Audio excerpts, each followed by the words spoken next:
കർണാടകയിൽ ഏകദേശം 18 വയസ്സ് മുതൽ 25 വയസ്സ് വരെയുള്ള മുതിർന്ന വിദ്യാർത്ഥികളിൽ HIV എയ്ഡ്സ് രോഗം അനിയന്ത്രിതമായി പടർന്ന് പന്തലിക്കുന്ന ഒരു സാഹചര്യമാണ്.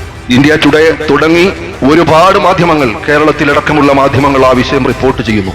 എന്ന് മാത്രമല്ല 7000-ലധികം വിദ്യാർത്ഥികൾക്കാണ് പുതുതായി HIV എയ്ഡ്സ് രോഗം റിപ്പോർട്ട് ചെയ്തത് എന്നുള്ള വളരെ വിഷമകരമായൊരു വാർത്തയുണ്ട്.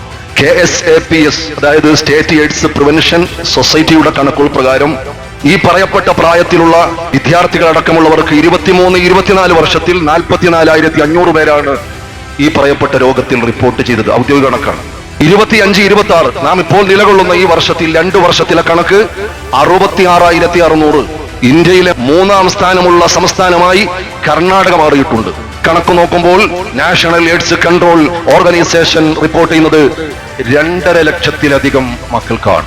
ഗവൺമെന്റ് വളരെ യുദ്ധകാലാടിസ്ഥാനത്തിൽ എന്നൊക്കെ പറയുന്നത് പോലെ മുഴുവൻ കോളേജുകളിലും സ്ക്രീൻ ചെയ്യാൻ വേണ്ടി അവർ ഓർഡർ കൊടുത്തിരിക്കുകയാണ്.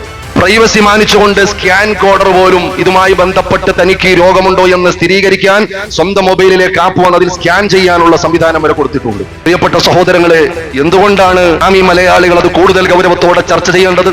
നമ്മുടെ അയൽ സംസ്ഥാനമായ കർണാടകയെ സംബന്ധിച്ചിടത്തോളം നമ്മുടെ മക്കളിൽ നല്ലൊരു ശതമാനവും പഠിക്കുന്ന കലാലയങ്ങളുള്ളത് കർണാടകത്തിലാണ്. പ്രൊഫഷണൽ കോഴ്സുകൾ ചെയ്യാൻ വേണ്ടി പ്രിയപ്പെട്ട മക്കളെ ചുടുചുംബനം കൊടുത്ത് നിങ്ങൾ കലാലയ മുറ്റങ്ങളിലേക്ക് പറഞ്ഞു വിടുമ്പോ എഞ്ചിനീയറിംഗും മെഡിക്കലും ഡെന്റലും നഴ്സിംഗും ഫാർമസിയും ധാരാളം പ്രൊഫഷണൽ കോഴ്സുകൾ കൊണ്ട് നിബിഡമാണ്. ഇന്ത്യയിൽ അതിന്റെ ഹബ്ബാണ് കർണാടക. ഈ പറയപ്പെട്ട കോഴ്സുകളിൽ പഠിക്കണ്ടെന്നല്ല, പഠനം നടത്തണ്ടെന്നല്ല, റിസർച്ച് നടത്തണ്ട എന്നല്ല. കഴിഞ്ഞ ആഴ്ച നമ്മൾ പറഞ്ഞത് നല്ല ധാർമ്മിക ബോധമുള്ള, ഉത്തരവാദിത്വ ബോധമുള്ള ഒരു ഡോക്ടറെ കാണുമ്പോൾ ബഹുമാനിക്കണമെന്ന വാക്കാണ്. പക്ഷെ ധാർമ്മികത കൈവിട്ടു പോയാൽ പിന്നെ അവരിൽ ഒന്നും ഉണ്ടാവില്ല.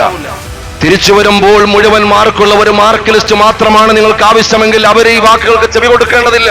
2 ലോകത്തിലും കൺകുളിർമയുള്ള മക്കളെ പ്രതീക്ഷിക്കുന്നവരോടാണ് ഞാൻ ഈ ഓർമ്മപ്പെടുത്തുന്നത്. പരിശുദ്ധമായ ഇസ്ലാമിനെ സംബന്ധിച്ചിടത്തോളം വലിയ കാഴ്ചപ്പാടുണ്ട്. ആലോചിച്ചു നോക്ക്.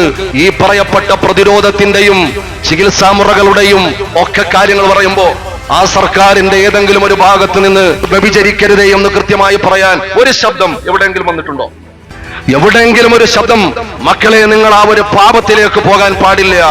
മാത്രമല്ല പറയുന്ന വർത്താനം എന്താണ്? നിങ്ങൾ സുരക്ഷിതമായ ലൈംഗിക ബന്ധത്തിൽ ഏർപ്പെടൂ എന്നാണ്. എവിടെ സെർച്ച് ചെയ്താലും കിട്ടുന്നതാണ്. നിങ്ങളുടെ ലൈംഗിക ബന്ധം സുരക്ഷിതമായിരിക്കണം. ഞാനത് വിശദീകരിക്കുന്നില്ല. ഇതല്ലാതെ നിങ്ങൾ ആ പാപത്തിലേക്ക് അടുക്കരുതെന്ന് പറയാൻ ഏതെങ്കിലും ധാർമ്മികതയുള്ള കോളേജോ അധികാരികളോ ഏതെങ്കിലും കേന്ദ്രത്തിൽ നിന്ന് അങ്ങനെയുള്ള ഒരു സ്റ്റേറ്റ്മെന്റ് വന്നതായിട്ട് അറിയില്ല. അതിനാണ് മതപഠനശാലകൾ. അതിനാണ് ആ ധാർമ്മിക മൂല്യം മുന്നോട്ട് കൊണ്ടുവരാനാണ് ദീൻ പഠിപ്പിക്കുന്നത്.